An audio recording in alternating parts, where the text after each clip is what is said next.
Hello everyone, welcome to you all in science class.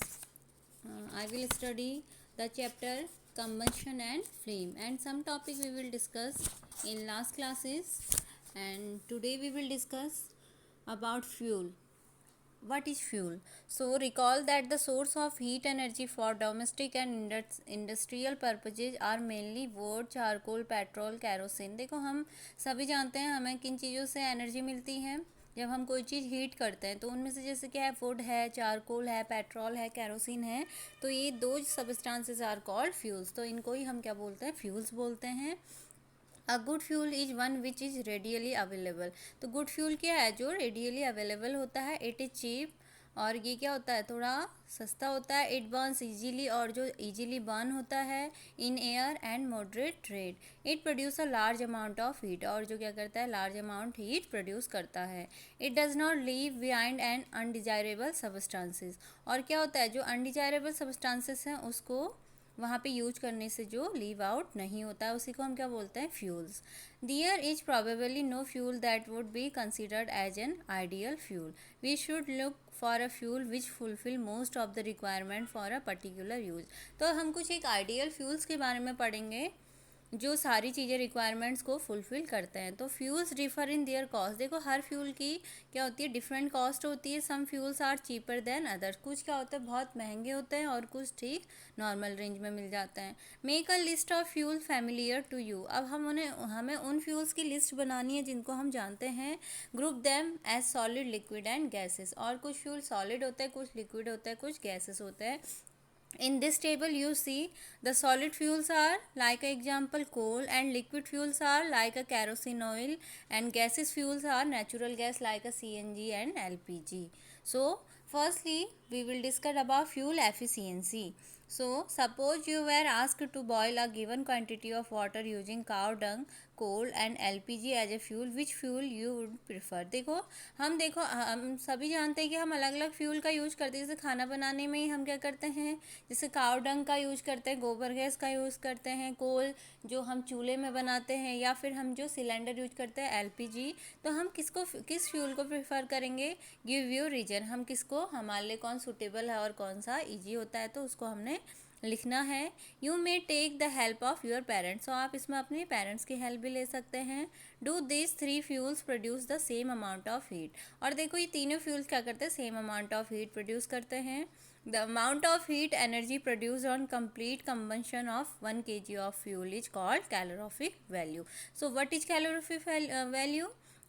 When energy produced on complete combustion of 1 kg of fuel is called its calorific value. देखो 1 kilogram कोई भी चीज़ है उसको combustion होने के लिए जितनी हीट एनर्जी की आवश्यकता होती है उसको हम उसकी क्या बोलते हैं, calorific value. The calorific value जो fuel is express in a unit call kilo joule per KG. देखो जो कैलोरीफिक वैल्यू है उसका जो एसआई यूनिट होती है उसको हम किससे शो करते हैं, kilo joule per kilogram. Calorific value of some fuel are given. देखो कुछ जो फ्यूल्स हैं उनकी कैलोरीफिक वैल्यू हमें यहाँ पे दे रखी है। तो देखिए सबसे पहले जैसे काव डंग है उसकी कितनी होती है, 6,000 टू 8,000। ऐसी वुड की है 17,000 टू 22,000। कोल की कितनी है, 25,000 टू 33,000। एंड पेट्रोल की 45,000। कैरोसिन की भी ऐसी है 45। डीजल की भी 45। मीथेन की 15,000 है, और मीथेन की 15,000 है। सीएनजी की भी 15,000 है। तो सबसे ज़्यादा किसकी है इसमें, देखो हाइड्रोजन की है। हाइड्रोजन की कितनी है, 1,15,000। तो जो हाइड्रोजन है वो कितनी है, 1,15,000 कैलोरीफिक वैल्यू। कभी कभी एग्जाम में पूछा जाता है। So the question is the calorific value of maximum in which fuels? तो आंसर होगा hydrogen, because their calorific value is 1,50,000. And the next point is burning of fuels lead to harmful products. देखो जब fuel burn होगा तो obviously क्या होगा, उसमें से हार्मफुल प्रोडक्ट निकलेंगे। So the increasing fuel combustion has harmful effect on environment. तो इसके इफेक्ट, हार्मफुल इफेक्ट इन्वायरमेंट में पड़ते हैं। First, carbon fuels like wood, coal, petroleum release unburnt carbon particles. देखो जब लकड़ी जलती है या फिर कोयला जलता है, पेट्रोलियम जलता है, तो उसमें से क्या होता है, जो अनबर्न होता है, जो जला हुआ पार्ट नहीं होता, वो क्या करता है, कार्बन के पार्टिकल रिलीज करता है। These fine particle are dangerous pollutant causing respiratory disease such as asthma. तो जब वो इन्वायरमेंट में मिलेंगे, जो अनडिजायरेबल पार्टिकल्स हैं कार्बन के, उससे क्या होता है, रेस्पिरेटरी सिस्टम में इफेक्ट पड़ता है, जिससे अस्थमा भी होता है। अस्थमा में क्या होता है, हम प्रॉपरली रेस्पिरेशन प्रोसेस नहीं कर पाते हैं। And second one, incomplete combustion of these fuels given carbon monoxide gas. देखो CO2 होती है, carbon dioxide, and carbon monoxide का फार्मूला क्या होता है, CO। This is carbon monoxide and this is very dangerous gas because it is a very poisonous gas. ये बहुत जहरीली गैस है। It is dangerous to burn coal in closed room. और जब ये बर्न होती है, अगर ये बंद कमरे में हम जलाएं, तो इससे क्या होता है, दम घुट के इंसान की जान भी जा सकती है। The carbon monoxide gas produce can kill person sleeping in the room. आपने कभी सुना होगा, जैसे जाड़ों के दिनों में हम अगेठी जला के लोग सो जाते हैं, तो जब वहाँ पे दरवाजे खिड़कियाँ सब बंद होती है, ऑक्सीजन पास नहीं हो रही है, तो वहाँ पे किसका अमाउंट बढ़ेगा, कार्बन मोनोऑक्साइड का, जिससे इंसान की जान भी जा सकती है। And third one, combustion of most fuel release carbon dioxide in the environment. देखो मैंने इससे पहले भी आपको बताया था, जो ग्लोबल वार्मिंग होता है, जिससे क्या होता है, टेम्परेचर बढ़ता है अर्थ में, तो उसके लिए मेन गैस कौन सी रिस्पॉन्सिबल है, CO2 होती है। तो ये भी क्या होती है, अनबर्न जो CO2 है वो इन्वायरमेंट में मिलेगी। And increase concentration of carbon dioxide, जिससे कार्बन डाइऑक्साइड बढ़ेगी, and the air is believe to cause global warming.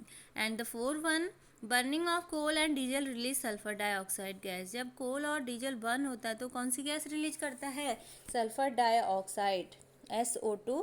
ये भी डेंजरस है।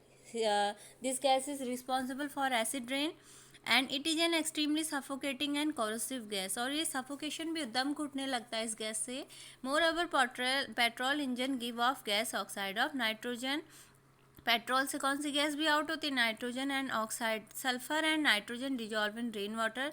देखो जब रेन होती है, उसमें कौन से गैसेस डिजॉल्व हो जाती है, sulphur dioxide plus NO2 dissolve in acid rain, that the rain is called acid rain. It is very harmful. ये बहुत हार्मफुल होती है एसिड रेन, क्रॉप्स के लिए, बिल्डिंग एंड सॉइल्स के लिए।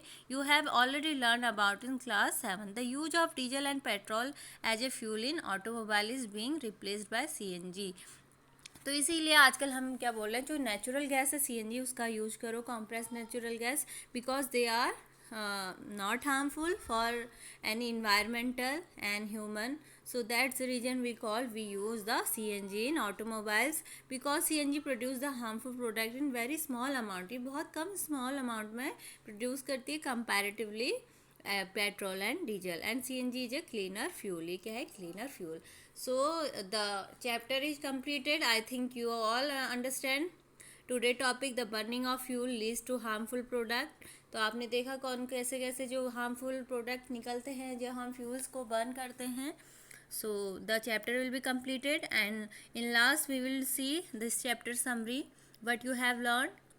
The first point is the substances which burn in air are called combustible. देखो जो एयर की प्रेजेंस में जो भी substances जलेंगे उनको हम क्या बोलते हैं, combustible बोलते हैं। And oxygen is essential for combustion. अगर एयर नहीं प्रेजेंट होगी तो कंबंशन प्रोसेस नहीं होगी। During the process of combustion heat and light are given out. जब भी कंबंशन प्रोसेस होगी तो हीट एंड लाइट क्या होगी, गिव होगी। And fourth one, ignition temperature is the lowest temperature at which a combustible substances catches fire. देखो ignition temperature वो temperature है जहाँ पे, वो लोवेस्ट टेम्परेचर है जहाँ पे कोई भी कम्बस्टिबल सब्सटेंस क्या करता है, फायर को कैच कर लेता है। And fifth one point, inflammable substances have very low ignition temperature. जितने भी इनफ्लेमेबल सब्सटेंस होंगे उनका जो होगा इग्निशन टेम्परेचर बहुत लो होगा। Fire can be control by removing one or more requirement essential for producing fire. देखो फायर को कंट्रोल करने के लिए one or more requirement essential product होते हैं, लाइक CO2, इसका भी हम यूज करते हैं। Water is commonly use to control fire, water का भी हम यूज करते हैं। Water can not be use to control fire involving electrical equipment और ऑयल्स। लेकिन वाटर का यूज जहाँ कहाँ पे नहीं होगा, जहाँ पे इलेक्ट्रिकल इक्विपमेंट है और ऑयल्स में। There are various type of combustion. देखो हमने बहुत से टाइप के कंबशन पढ़े, उनमें कौन कौन से हैं? रैपिड जो बहुत जल्दी होता है, एंड स्पॉन्टेनियस जो धीरे धीरे होता है, and explosion. And next point, there are 3 different zone of flame. Flame के भी हमने जोन पढ़े, एक डार्क होता है, एक ल्यूमिनस होता है, एक नॉन ल्यूमिनस जोन होता है। And ideal fuel is cheap. जो आइडियल फ्यूल होते हैं वो महंगे होते हैं, रेडियली अवेलेबल बहुत कम उसमें मिलते हैं, readily combustible and easy to transport. It has high calorific value. मैंने बताया था जो हाइड्रोजन है उसकी सबसे ज़्यादा कैलोरीफिक वैल्यू होती है। It does not produce gases और रिस्यू द पॉल्यूटेंट द इन्वायरमेंट, और ये इन्वायरमेंट को हार्मफुल इफेक्ट नहीं करते हैं। Fuel differs in their efficiency and cost. Fuels को हम डिफ्रेंशिएट कर सकते हैं उसकी कॉस्ट और उसकी आवश्यकता के अनुसार। Unburnt carbon particle in air are dangerous. देखो जो अनबर्न कार्बन पार्टिकल हैं उनसे हार्मफुल इफेक्ट होता है, जैसे रेस्पिरेटरी सिस्टम को हो रहा है, ग्लोबल वार्मिंग हो रही है। So incomplete combustion of fuel gives poisonous carbon monoxide gas. जब इनकम्प्लीट कंबशन होगा तो वहाँ पे कौन सी जो फ्यूल है उनसे कौन सी गैस निकलेगी? CO, and this is dangerous gas. Increase percentage और carbon dioxide in air has been link to global warming. CO2 का लेवल जब भी इन्वायरमेंट में बढ़ेगा तो कौन सी किस चीज़ के लिए रिस्पॉन्सिबल होगा? ग्लोबल वार्मिंग के लिए। और जो SO2 और NO2 है वो किस चीज़ के लिए रिस्पॉन्सिबल होते हैं? एसिड रेन के लिए। I think you all understand this chapter and the summary also. Thank you for watching this video.